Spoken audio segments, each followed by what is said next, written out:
In this video, I'm going to show you how to do the valve adjustments on a VTX 1300. I've got the air box, the tank, the seats removed already. There is going to be a link in the description below where you can actually go to see how to do those things. In this video, I kind of wanted to keep it as short as possible, and we're going to jump right into this.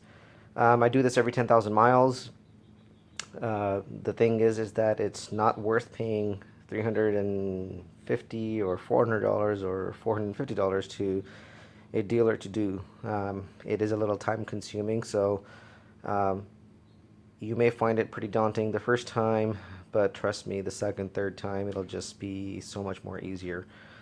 Quick overview here is in order to get started, you're going to come to your timing cover here. You're going to remove the cover. It's held on by a 5mm Allen key screws. There's 6 of them, or 1, 2, 3, 4. Yeah, 6 of them.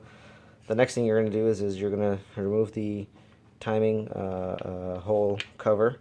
Once you remove this using a 17mm socket, you're going to expose the timing marker for the front cylinder and the rear cylinder.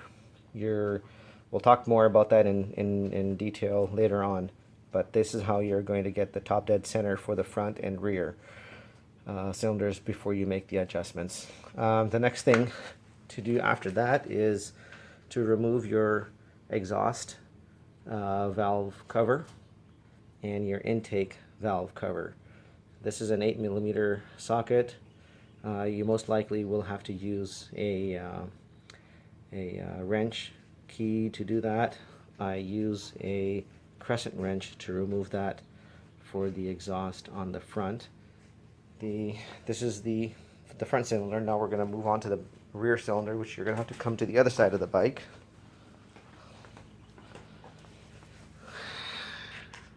And right here is the exhaust cylinder valve. Exhaust valve, and then you have your intake valves in this cover here. So the first thing I do is I go ahead and loosen everything up. You want to make sure you also remove any dirt on the outside before you loosen them, so that when you do remove the cover, you don't end up taking that dirt in, as you can see right there. So I've broken the screws. They're loose, so I'm going to go ahead and now make sure everything is clean, and then we're going to get started. Okay, so the tools that you're going to need, you're going to need a .006 and a .012, sorry. This is going to be for your exhaust. This is going to be for your 2 intake valves. You're also going to use a 4mm wrench. You go on eBay, and this is the only place you're going to find them. This is the set that you want to buy. Can't remember if it was 8, 10, or 12 bucks, but anyhow, there's the part number 942339. Go ahead and order yourself this, because you're going to use this to hold the top of the valve while you tighten the nut using a 10mm wrench. But I'll confirm that when we get to the process. Basically, this is all you need. These feeler gauges will probably need to be bent in this fashion so that it's pretty tight, and you're going to have to slide them in. So obviously we're going to remove them from here when we are ready to use this. So this is just a quick overview of how to get started and the things that you need. Just wanted to point out here, 6 is what the adjustment should be for the intake valve. 7 is allowed because you're allowed plus or minus .001, but number 8 should not go through. So this should be free to go through. Number 7 there should be some resistance to going it in. 8 should not be able to go in. And similarly on the exhaust, 12 is what we're allowed, is what the actual setting is. We're allowed a deviance of .001, so we can go 13, but 14 should not be able to go in. So just keep that in mind. It's actually pretty straightforward. You're going to end up having to bend these tabs just make sure you do not lose anything inside the opening, because once it's in, the only way to get that out is to tear apart the engine. I do have this one here is starting to crack, so I'm not going to use this again. I'm going to go buy another set of feeler gauges and a custom bend.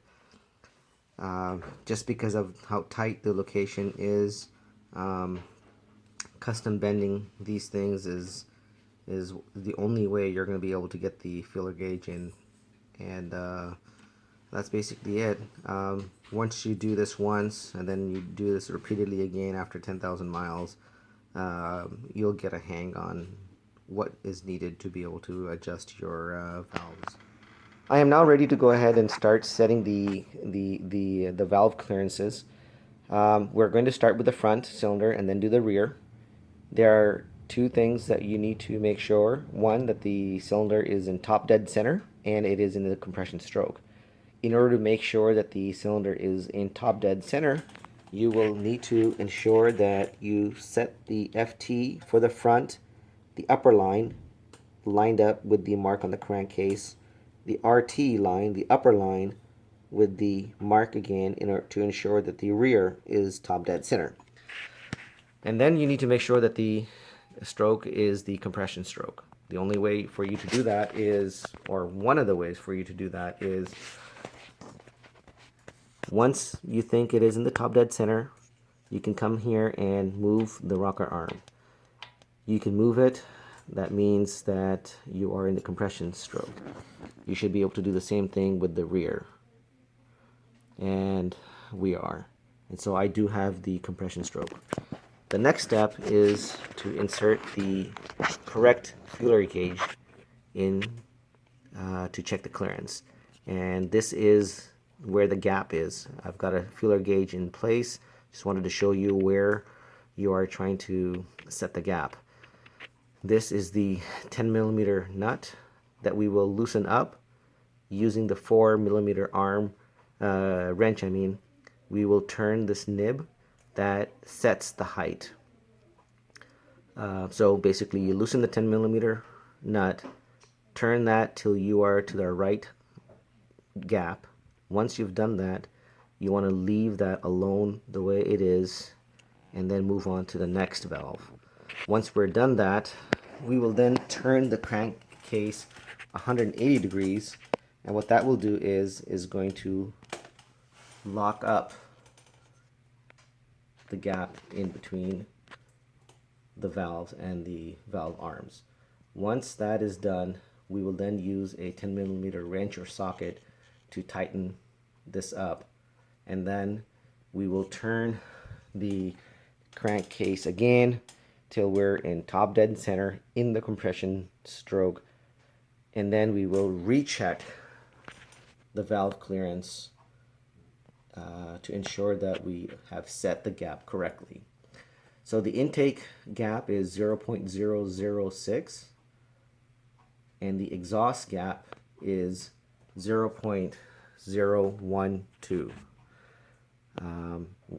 You use one feeler gauge higher to ensure that the gap is not too big, so you should not be able to put that feeler gauge in, and you use the one below it to ensure that it is going through it freely. And this ensures that the gap is not too tight or it's not too loose. You do not want either case. You do not want tight valve clearance, and nor do you want loose. That's basically it. So I'm going to now get started on setting or checking the valve clearances. Typically they should be good. They do not go off unless something has happened, but generally your valve clearances should be okay and there should be no need for adjustment. Anyhow, let me get started, and I will report back if I have any other issues or any other ideas. I have now got the front valve clearance gap adjusted. The next thing is I've gone ahead and removed the O-ring gaskets around these two covers and have cleaned them up. The next item is going to be slightly lube them with oil and then reinstall them. This way you can ensure a good clean seal. I've got the covers back installed. The spec calls out to torque the bolts down to 11 pounds-feet. One thing I did not mention before was the lock nut that's on the valves. You're supposed to tighten them down to 16 pounds-feet, but there's no way for me to adjust and then tighten those down to that tightness in such a tight compartment. On the front, you'll notice that we have more space, and then on the rear side, the rear cylinders, you'll find that it's even tighter. One thing to note is that when you reinstall this cover, this should be up in the up position. So there's a mark on the cover that says up, and that should be towards the top of the cylinder head. So that's basically it. I don't tighten them down to a thing. I just basically tighten them by hand, so I feel that they are snug and tight enough that it won't undo. So it's only going to come to you with experience. So onto the rear cylinder, and then we're going to be done with adjusting the valve clearance.